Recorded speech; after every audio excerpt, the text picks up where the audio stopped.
Good morning. This is a Bachmann model, Class 43 Warship. It's called Royal Oak and the model number is 32-067.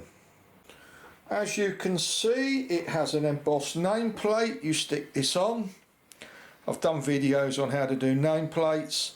And here you've got roof vents that you stick on how you wish to stick them on, should you wish to. I put a crew in here. Easy to do, easy to take apart. Anyway, less of me waffling, let's get it running. Thank you for watching. Okay, well here we are going through insull frog points. Susan's just feeding it through, put a bit more power on.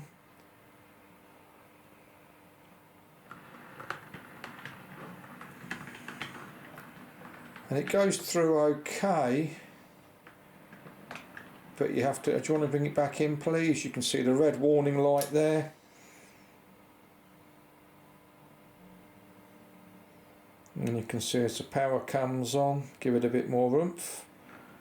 You can see the little white warning light.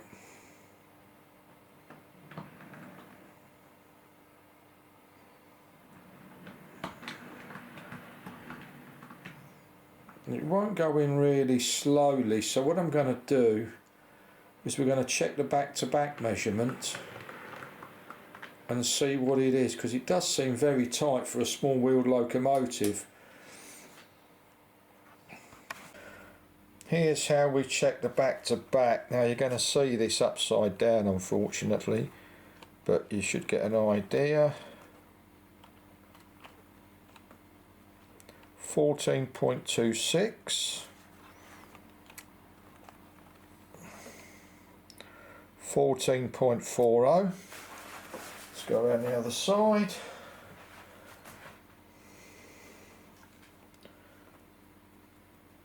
14.35.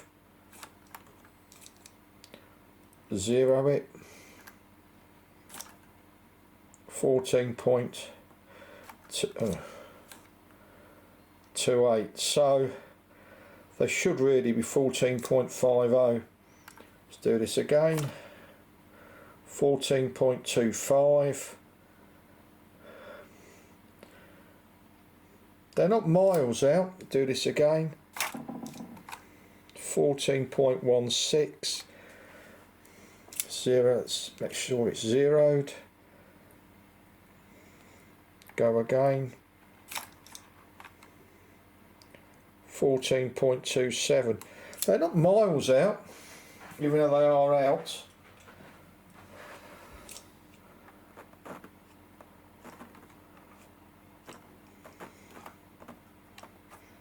Let's try and get this up a little bit.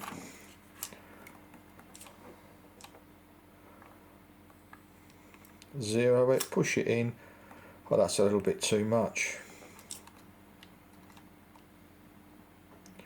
That's not bad. 14.46, that's pretty much how it should be. Do it again, make sure it's zeroed. 14 point, difficult to get it in because the wheels. 14.32. That's not too bad. It's not miles out. The only thing that could be happening is the plates here are catching on the points, I think. If you move your hand, Susan, you can see here maybe it's catching on the ballast. I don't know.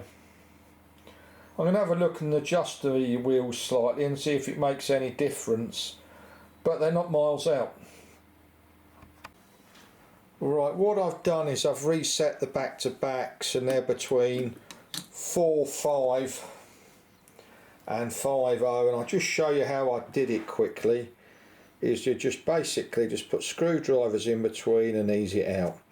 And what we'll do now is we'll see how it runs and see if it makes any difference in how it goes through this set of insull frog points.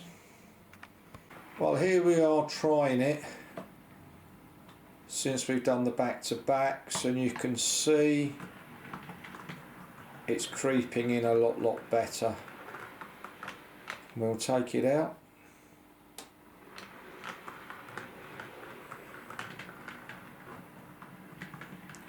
it's a lot better at going in and out, and it's smoother, but we can't get it to crawl through there. After not being able to get the loco to run slowly over the points, we're going to see what the slowest speed it will do is. Susan's going to increase the speed now. 10, 20, 25, and that's the slowest it will do.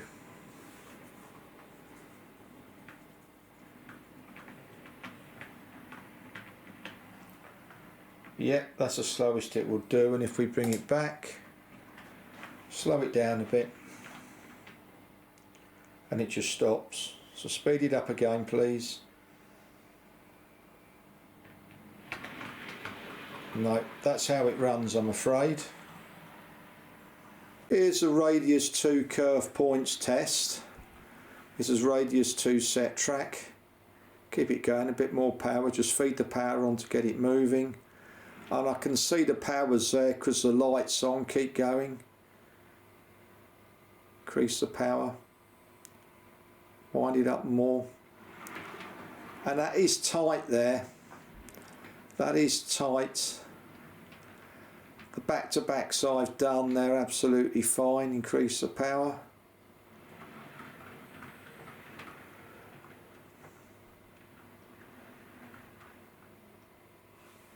Keep going.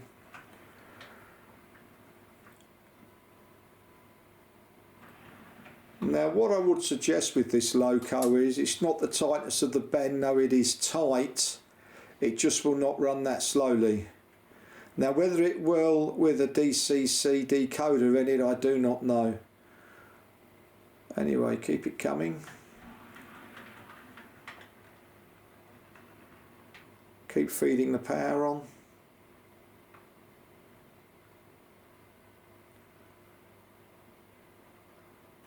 And you can see the lights are on, so it's not no loss of power. Keep it at that speed.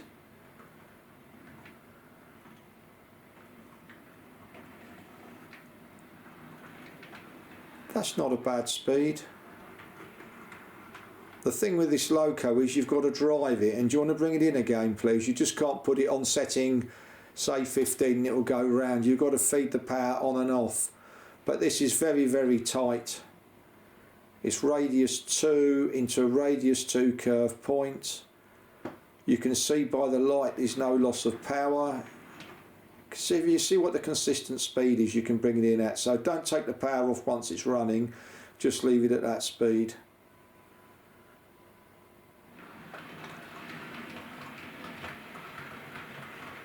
About 29. About 29 and bring it out again. Slow. You can bring it out. You can bring it out slightly slower, but it's doing this. It's really tight. Radius 2 curve points.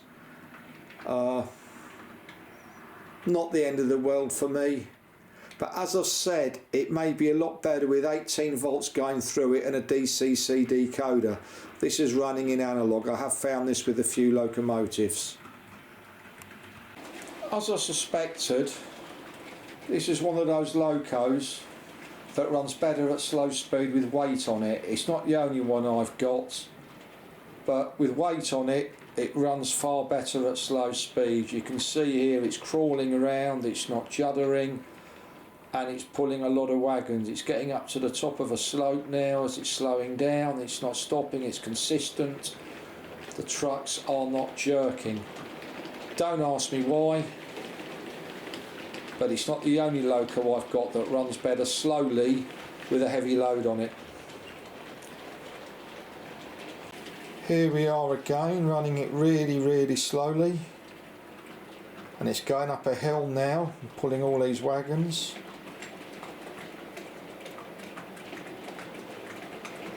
I can't remember what other loco it is we have that is exactly the same as this, where you run it slowly on its own. It's not particularly good. It's consistent but not a great crawler. But here, with weight on it, it pulls a lot better.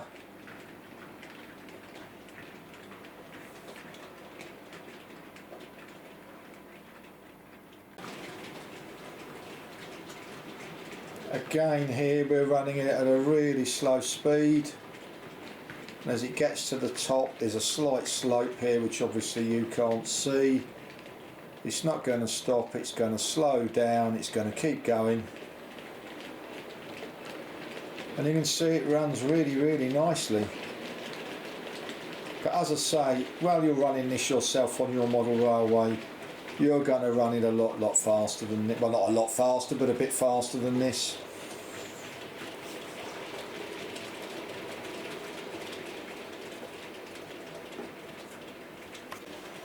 Here we're going to be running over a Pico three-way point with 2 insel frogs on it. It's coming across now, the first one and the second one, and you can see there's no issues there.